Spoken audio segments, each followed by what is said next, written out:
नमस्कार और स्वागत है। आज हम एक विशेष अनुरोध पर ये गहन चर्चा कर रहे हैं। ये अनुरोध सचिन जे कानिक जी की ओर से आया है और ये चर्चा energy and personal excellence LLC कार्यक्रम के फिलोसॉफिकल एक्सप्लोरेशन आर्म का हिस्सा है। आज का विषय है गौड़ी वेदांत दर्शन से जुड़ा हुआ और हम समझने की कोशिश करेंगे तटस्थ शक्ति की अवधारणा को। मतलब वो जो विभिन्न आध्यात्मिक और भौतिक क्षेत्रों के बीच की एक सीमांत स्थिति है। हमारा इरादा है कि इस थोड़े जटिल विचार की परतें खोलें, जो मुख्य शब्द हैं उन्हें थोड़ा आसान बनाएं और देखें कि इस पूरी दार्शनिक प्रणाली में इसका महत्व क्या है। तो चलिए शुरू करते हैं। देखिए, अक्सर हम सोचते हैं कि दुनिया ठोस चीज़ों से बनी है ना? लेकिन गौड़ी वेदांत का नज़रिया काफ़ी अलग है। वो वास्तविकता को जड़ पदार्थ नहीं बल्कि एक डायनेमिक, एक सचेतन ऊर्जा के रूप में देखता है। तो मेरा पहला सवाल यही है कि इस दृष्टिकोण की नींव क्या है? ये जो सर्व ऊर्जावान सत्ता मीमांसा की बात है, मतलब सब कुछ एनर्जी है, ये कैसे काम करता है? और चेतना, जिसे चित्त कहा गया है, वो कैसे हर चीज का आधार है? और इसमें शक्तिमान और उनकी शक्तियों का क्या रोल है? जी बिल्कुल। गौड़ीय वेदांत का ये नजरिया वाकई बहुत मौलिक है। ये दुनिया को बस चीजों का एक कलेक्शन नहीं मानता, बल्कि एक अखंड ऊर्जा प्रवाह, एक आप कह सकती हैं शक्ति तंत्र के रूप में देखता है। और यहाँ चेतना यानी चित्त, वो सिर्फ हमारे अंदर का कोई एहसास नहीं है, वो पूरे ब्रह्मांड का, हर अस्तित्व का मूल तत्व है। अच्छा, मूल तत्व। हाँ, जैसे पानी हर लहर का आधार होता है, वैसे ही चेतना हर चीज का आधार है। और इस पूरी ऊर्जा का जो स्रोत है, वो है शक्तिमान यानी श्री कृष्ण। वो ऊर्जा के स्वामी हैं। सारी की सारी वास्तविकता उन्हीं से निकलती है और उनकी अलग अलग शक्तियों, उनकी पोटेंसीज के जरिए प्रकट होती है। तो ये जो शक्तियां हैं, क्या ये भगवान से अलग हैं, जैसे कोई आर्टिस्ट और उसके टूल्स, या ये भगवान का ही हिस्सा हैं? ये थोड़ा सा मतलब कंफ्यूजिंग लगता है। हाँ, ये कंफ्यूजिंग लग सकता है। और यहीं पर गौड़ीय वेदांत का एक बहुत ही बुनियादी सिद्धांत काम आता है, शक्ति, शक्तिमान, अभेद। शक्ति, शक्तिमान, अभेद। इसका मतलब है कि ऊर्जा, शक्ति और ऊर्जा के स्वामी शक्तिमान में तत्व के लेवल पर कोई फंडामेंटली भेद नहीं है, वो एक ही है। एक ही है। हाँ, एसेंस में एक ही है। Okay. लेकिन जैसे आग और उसकी गर्मी या रोशनी होती है ना, है तो एक ही चीज के पहलू, पर काम अलग अलग करते हैं। हाँ, बिल्कुल। बस वैसे ही शक्तिमान और उनकी शक्तियां तत्वतः एक होते हुए भी फंक्शंस में, कार्यों में भिन्नता दिखाते हैं। इसे हम बहुरूपी एकता कह सकते एक हैं। ही, हाँ। एक ही तत्व पर रूप अनेक। तो ये शक्तियां भगवान के कोई बाहरी औजार नहीं है, वो उनके अपने स्वभाव की, उनके नेचर की एक स्वाभाविक अभिव्यक्ति है। अच्छा, जैसे सूरज से रोशनी अपने आप निकलती है। बिल्कुल सही कहा। वैसे ही शक्तिमान से शक्तियां स्वाभाविक रूप से प्रकट होती है। तो दिव्यता कोई रुकी हुई स्टैटिक चीज नहीं है, बल्कि चेतना ऊर्जा का एक लगातार खुद को प्रकट करने वाला एक डायनामिक फील्ड है। तो मतलब एकता भी सच है और विविधता भी सच है, और दोनों एक साथ। ये विचार तो कई पुराने फिलोसॉफिकल डिबेट्स को एक नया एंगल देता है, जहां या तो सिर्फ एकता को माना गया है या सिर्फ भिन्नता को। आपने बिल्कुल सही पकड़ा। और यही हमें अगले महत्वपूर्ण सिद्धांत पर लाता है, अचिंत्य भेदाभेद तत्व। अचिंत्य भेदाभेद तत्व, ये थोड़ा भारी शब्द है। हाँ है। अचिंत्य का मतलब है जो सोच या तर्क से पूरी तरह समझा ना जा सके, इनकंसीवेबल। ये सिद्धांत श्री चैतन्य महाप्रभु की खास देन माना जाता है। ये कहता है कि वास्तविकता की जो प्रकृति है, वो ऐसी है कि उसे हम सिर्फ अपनी बुद्धि से, अपने लॉजिक से पूरी तरह पकड़ नहीं सकते। ईश्वर और उनकी ऊर्जाएं एक ही समय में अभेद भी हैं, यानी एक भी हैं, एक भी है और भेद भी हैं, यानी अलग भी हैं। एक ही समय पे, ये एक भी और अलग भी। ये कैसे हो सकता है? ये विरोधाभास नहीं है ये? हाँ, देखने में विरोधाभास लगता है और इसीलिए इसे अचिंत्य कहा गया है। वे एक हैं क्योंकि सब कुछ उसी एक दिव्य तत्व से बना है। जैसे मान लीजिए सोने का कंगन और सोने की अंगूठी, हैं तो दोनों सोने से ही बने ना। हाँ, बिल्कुल। लेकिन वे अलग भी हैं क्योंकि उनके रूप अलग हैं, उनके गुण अलग हैं, उनके कार्य अलग अलग हैं। कंगन और अंगूठी दिखने में, पहनने में अलग हैं। अच्छा, तो ये उदाहरण मदद करता है समझने में। जी, तो ये सिद्धांत न तो पूरी तरह शंकर के अद्वैत वेदांत जैसा है जो भिन्नता को सिर्फ एक इल्यूजन, एक भ्रम मानता है, और ना ही ये मध्व के द्वैत वेदांत जैसा है जो ईश्वर और जीव जगत को हमेशा पूरी तरह अलग ही मानता है। ये एक तरह का बीच का रास्ता है। इसे आप संबंध परक अद्वैतवाद कह सकते हैं, रिलेशनल नॉन ड्यूअलिज्म। ये दिखाता है कि कैसे एक पर्सनल गॉड हो सकता है जिससे हम भक्ति या प्रेम का संबंध जोड़ सकें, और साथ ही साथ ऊर्जा की इतनी सारी विविधता भी हो सकती है बिना ये माने कि सब कुछ अलग अलग टुकड़ों में बटा हुआ है। ये विरोधाभासों को नकारता नहीं बल्कि उन्हें वास्तविकता का हिस्सा मानता है। एग्जैक्टली। ठीक है, तो ये समझना जरूरी है कि ये और वाली स्थिति है या वाली नहीं। अच्छा, अगर ईश्वर और उनकी ऊर्जाएं एक भी हैं और अलग भी, और जैसा आपने कहा कि शक्तिमान यानी ईश्वर स्वयं अपरिवर्तित हैं, तो फिर ये जो दुनिया है जो लगातार बदल रही है, ये कैसे बनी? क्या ईश्वर खुद बदलकर दुनिया बन गए? यहां पर वो शक्ति परिणामवाद सिद्धांत कैसे फिट होता है? हाँ, ये बहुत ही महत्वपूर्ण सवाल है और शक्ति परिणामवाद इसी का जवाब देता है।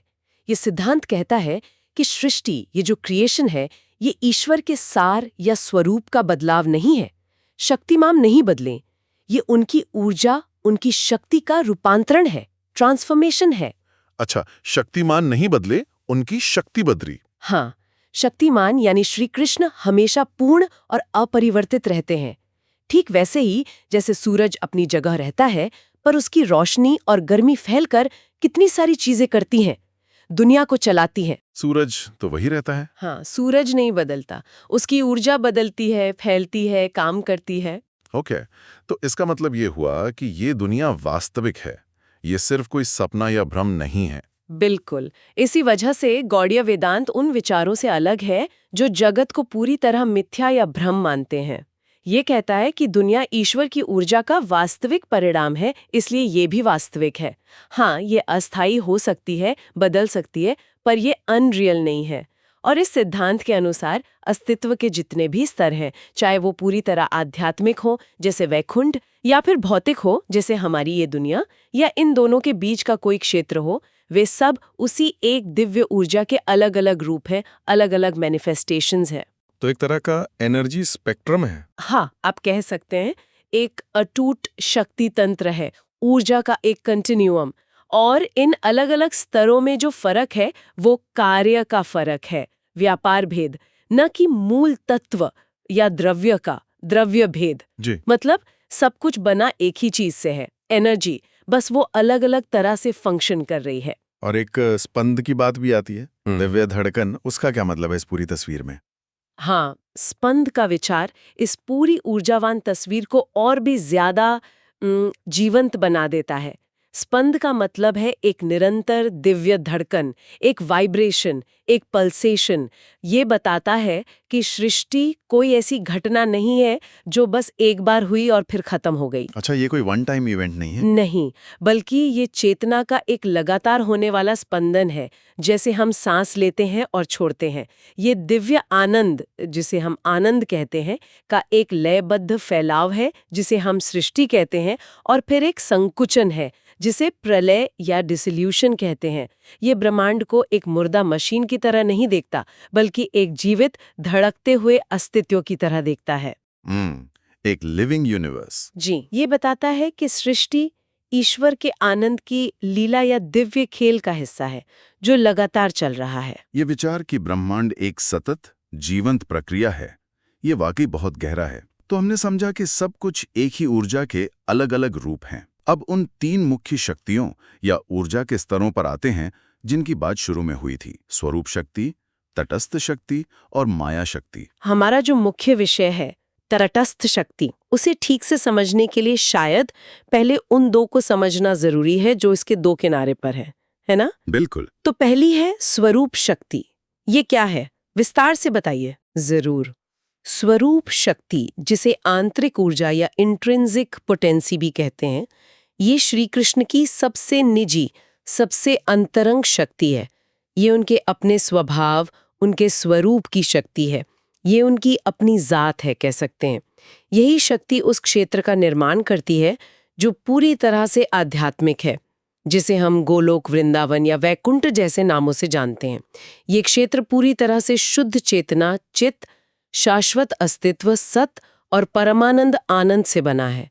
सत, चित, आनंद। सच्चित आनंद। जी, यहाँ भौतिक जगत के नियम जैसे समय का बंधन, स्पेस की लिमिटेशंस या कारण कार्य का नियम वो लागू नहीं होते। ये जगत सेल्फ इल्यूमिनेटेड है, स्वतः प्रकाशित है। इसे किसी बाहरी रोशनी की जरूरत नहीं। और इस आध्यात्मिक जगत में होता क्या है, मतलब वहां का अनुभव कैसा होता होगा? इस जगत में जो चेतना में वो सिर्फ भगवान को महसूस नहीं करती, बल्कि खुद भगवान के साथ एक बहुत ही गहरे प्रेम के संबंध में होती है। यहाँ जो जीव रहते हैं, जिन्हें नित्य सिद्ध कहा जाता है, वो कभी भ्रम में नहीं पड़ते, क्योंकि उनका अस्तित्व ही भगवान की इस आंतरिक शुद्ध ऊर्जा से बना होता है। स्वरूप शक्ति ही भगवान की दिव्य लीलाओं का, उनके अपने आनंद के अनुभव का आधार है। इसे और गहराई से देखें तो इसके 3 पहलू भी बताए गए हैं। संधिनी, जो अस्तित्व का आधार है, संवित, जो ज्ञान और चेतना का प्रकाश है, संधिनी, संवित, और ह्लादिनी, जो आनंद और प्रेम की अनुभूति है। ये राधा रानी का स्वरूप मानी जाती है। हलादिनी। जी, यही वो आनंद चिन्मय रस है, मतलब चेतना और आनंद से बना हुआ रस, जिसका अनुभव उस आध्यात्मिक क्षेत्र में होता है। ये ईश्वर को सिर्फ एक निराकार शक्ति नहीं, बल्कि एक ऐसे व्यक्ति के रूप में दिखाता है जिसके साथ प्रेम, सौंदर्य और ज्ञान के गहरे मधुर संबंध बन सकते हैं। ठीक है, तो ये हुई एक चरम सीमा, शुद्ध आध्यात्मिक ऊर्जा, आनंद और ज्ञान का क्षेत्र। अब आते हैं दूसरी चरम सीमा पर, माया शक्ति, एक्सटर्नल पोटेंसी। इसकी क्या भूमिका है इस पूरी व्यवस्था में? माया शक्ति, जिसे बाहरी ऊर्जा कहते हैं, ये वो शक्ति है जो इस अनुभवजन्य यानी एम्पेरिकल भौतिक जगत का निर्माण करती है। ये स्वरूप शक्ति के लगभग विपरीत काम करती है, ऐसा कह सकते हैं। जहां स्वरूप शक्ति शुद्ध दिव्य चेतना है, वहीं माया शक्ति चेतना का पदार्थ के रूप में प्रकट होना है, मैटर के रूप में। ये एक तरह का उल्टाव है, एक इन्वर्जन है, जहां चेतना ऐसी दिखती है मानो वो जड़ हो, अचेतन हो। ये क्षेत्र भ्रम, अविद्या, अलगाव, सेपरेशन, बदलाव, चेंज और द्वैत, ड्युअलिटी का क्षेत्र है, जैसे सुख दुख, अच्छा बुरा, जन्म मृत्यु। तो क्या माया शक्ति को एक तरह की नकारात्मक या बुरी शक्ति माना जाना चाहिए, क्योंकि ये भ्रम पैदा करती है? देखिए, इसे सिर्फ नकारात्मक कहना शायद पूरी तरह सही नहीं होगा। हाँ, ये भ्रम पैदा करती है, ये बंधन का कारण बनती है। इसी माया शक्ति के प्रभाव में आकर जीव, यानी हम जैसी व्यक्तिगत आत्माएं, खुद को ये शरीर, ये मन, ये अहंकार समझने लगते हैं। हाँ, ये तो होता है।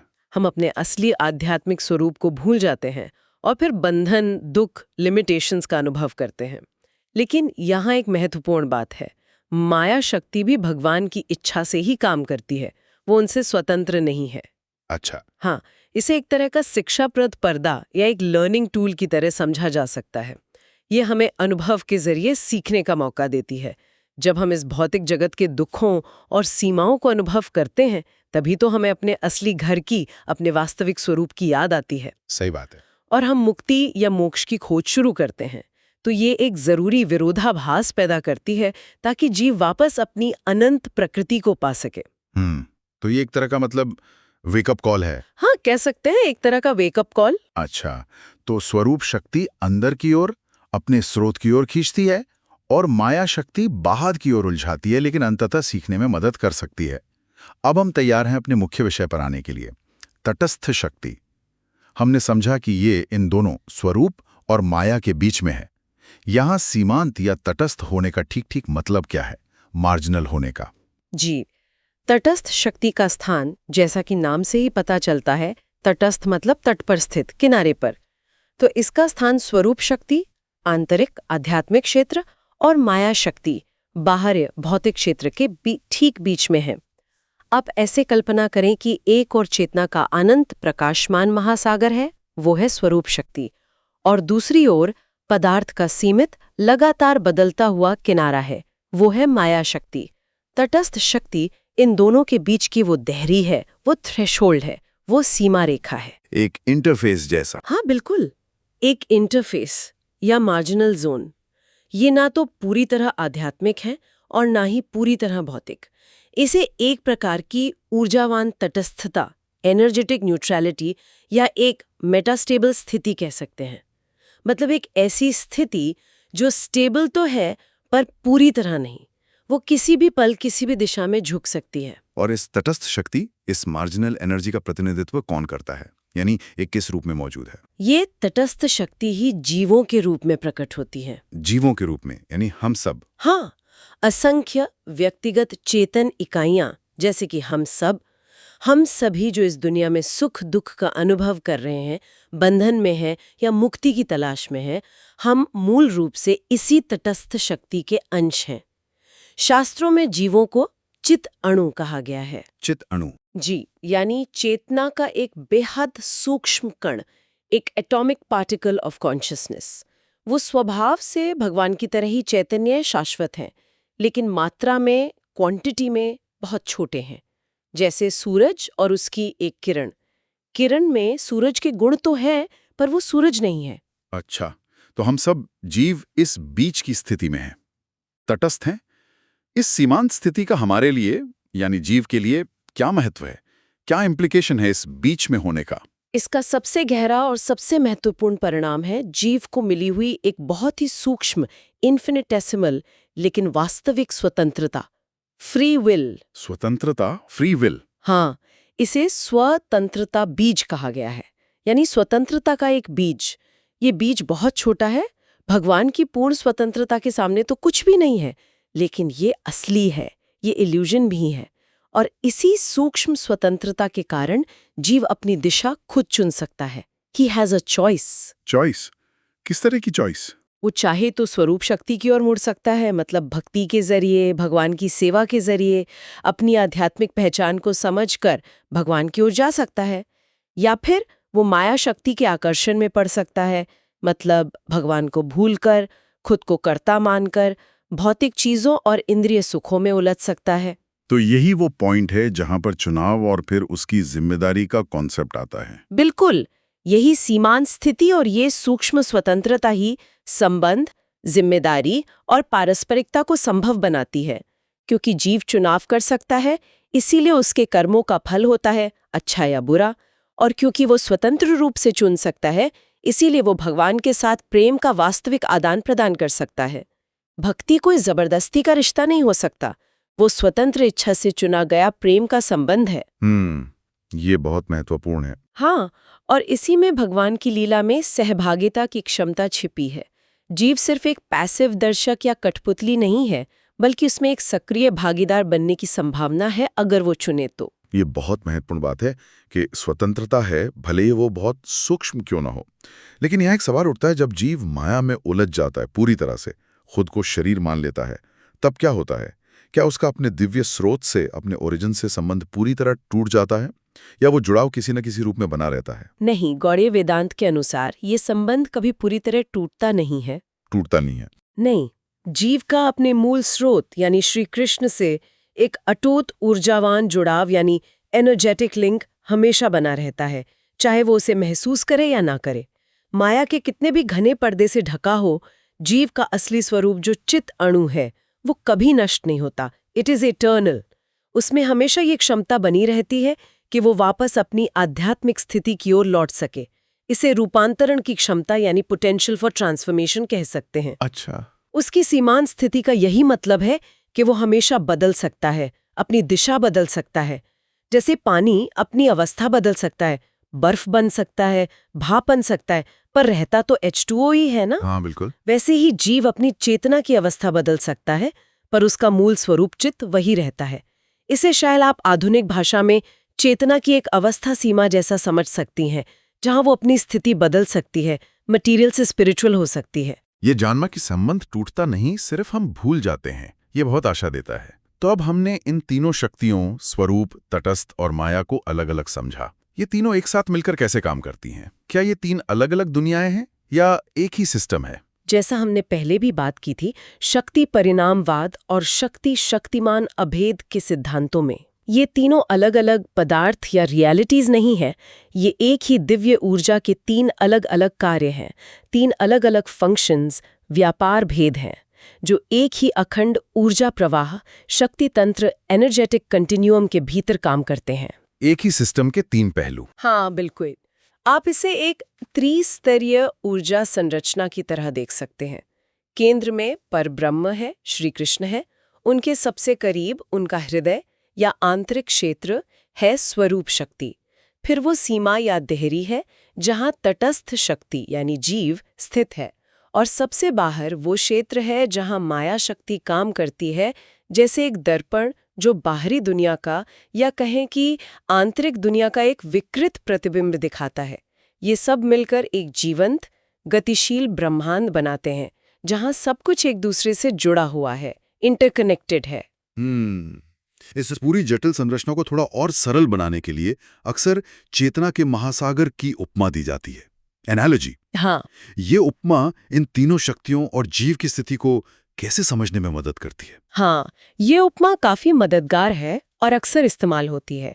आप कल्पना करें कि पूरा ब्रह्मांड चेतना या ऊर्जा का एक विशाल अनंत महासागर है, ओशन ऑफ कॉन्शियसनेस। ठीक है। अब इस महासागर की जो गहरी, शांत, स्थिर और प्रकाशमान गहराइयां हैं, वो है स्वरूप शक्ति, शुद्ध, शांत, आनंदमय। महासागर की गहराई। हाँ, और महासागर की जो सतह है, सरफेस, जहां लहरें उठती हैं, तूफान आते, हलचल होती है, और कभी-कभी सतह पर मैल या झाग भी आ जाता है, जो पानी के असली साफ स्वरूप को ढक लेता है, वो है माया शक्ति, अशांत, परिवर्तनशील, भ्रामक। सतह की हलचल। जी, और अब सबसे महत्वपूर्ण, इस महासागर में पानी की जो असंख्य अनगिनत बूंदें हैं, जो है तो महासागर का ही हिस्सा, उसी पानी से बनी है, पर अलग दिखती हैं, और जिनमें ये क्षमता है कि वे चाहें तो गहराई की शांति में उतर जाएं या सतह की लहरों पर तैरती रहें। वो है जीव। वो है जीव, तटस्थ शक्ति। ये बूंदें जीव अपनी सूक्ष्म स्वतंत्रता का उपयोग करके या तो गहराई की शांति, आध्यात्मिक जगत की ओर जा सकती हैं, या सतह की क्षणिक हलचल, भौतिक जगत में खो सकती हैं। और इस उपमा का सबसे महत्वपूर्ण पहलू क्या है? क्या टेक अवे है? सबसे महत्वपूर्ण बात यह है कि ये सब, चाहे वो गहरी शांति हो या सतह की हलचल हो या वो अलग दिखने वाली बूंदें हो, ये सब एक ही मूल तत्व से बने हैं, पानी, यानी दिव्य ऊर्जा। तत्व के लेवल पर कोई भेद नहीं है, केवल अवस्था का, स्थिति का और अनुभव का भेद है। ये उपमा खूबसूरती से दिखाती है कि ब्रह्मांड टुकड़ों में बटा हुआ नहीं है, बल्कि मूल रूप से एक है, यूनिफाइड है, भले ही उसकी अभिव्यक्तियां अनगिनत क्यों ना हो। और ये भी कि जीव, बूंद कभी भी महासागर से पूरी तरह अलग नहीं होता। बिल्कुल, वो हमेशा उसका हिस्सा रहता है, उसका कनेक्शन हमेशा बना रहता है। ये उपमा सचमुच बहुत कुछ स्पष्ट कर देती है। तो इस पूरी चर्चा का सार क्या निकालें हम? वास्तविकता और उसमें हमारे स्थान को समझने के लिए इन सब बातों का क्या अर्थ निकलता है? इसके निहितार्थ क्या हैं? इम्प्लीकेशंस? इसके कई गहरे दार्शनिक और आप कह सकते हैं व्यवहारिक निहितार्थ भी हैं। पहला, जैसा हमने देखा कि वास्तविकता सिर्फ होना नहीं है, सिर्फ एग्जिस्टेंस नहीं है, बल्कि ये एक दिव्य संबंध है। Everything is relational. दुनिया भगवान से अलग बनी कोई चीज नहीं, बल्कि ये भगवान का हमसे और हमसे भगवान का संबंध बनाने का एक मंच है, एक प्लेग्राउंड है। संबंध। जी। दूसरा, जीव की स्वतंत्रता भगवान से बाहर की कोई चीज नहीं है। ये भगवान की व्यवस्था के अंदर ही मिली एक चुनाव की क्षमता है, जो प्रेम और भक्ति जैसे वास्तविक संबंधों को संभव बनाती है। तीसरा, ये ब्रह्मांड किसी कमी या जरूरत को पूरा करने के लिए नहीं बना है। ये भगवान के आनंद का स्वाभाविक विस्तार है, उनकी लीला है। Playfulness is central. चौथा, क्योंकि हर कण, हर एटम उसी दिव्य ऊर्जा का बदला हुआ रूप है, इसलिए सिद्धांतता सब कुछ पवित्र है। सब कुछ पवित्र है। हाँ, यहाँ पदार्थ और चेतना के बीच कोई हार्ड एंड फास्ट दीवार नहीं है। ये एक तरह की आध्यात्मिक पारिस्थितिकी, एक थियोलॉजिकल इकोलॉजी की ओर इशारा करता है, जहाँ हर चीज का सम्मान होना चाहिए, क्योंकि सब कुछ दिव्य स्रोत से जुड़ा है।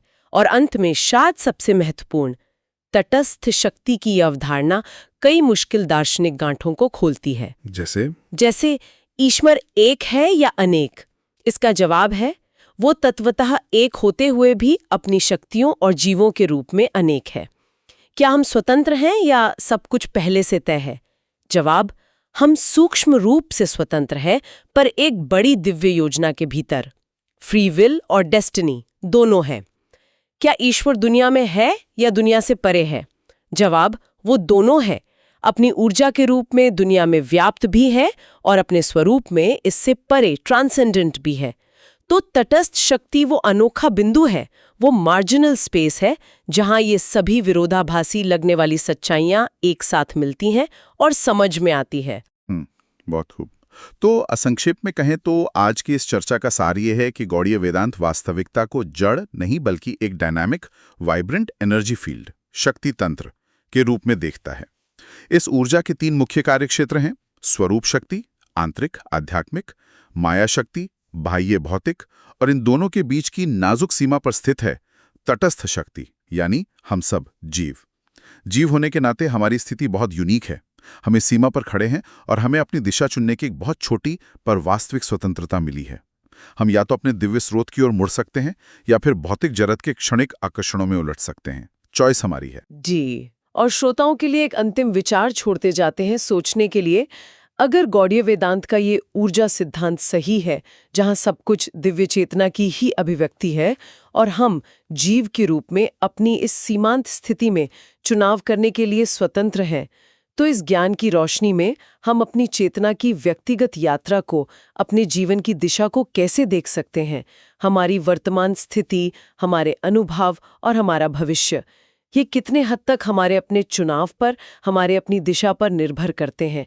इस पर विचार करना शायद उपयोगी हो। बिल्कुल, एक गहरा प्रश्न है सोचने के लिए। ये गहन पड़ताल energy and personal excellence LLC कार्यक्रम के फिलोसॉफिकल एक्सप्लोरेशन आर्म का हिस्सा थी, जिसे सचिन कार्निक ने बनाया है। यदि आप इस विषय पर और जानकारी चाहते हैं या इस कार्यक्रम के बारे में जानना चाहते हैं, तो कृपया सचिन जे कार्निक से संपर्क करें। उनका ईमेल है sachinkarnik@yahoo.com। मैं दोहराता हूं, sachinkarnik@yahoo.com। इस बेहद ज्ञानवर्धक और विचारोत्तेजक चर्चा के लिए आपका बहुत बहुत धन्यवाद। धन्यवाद।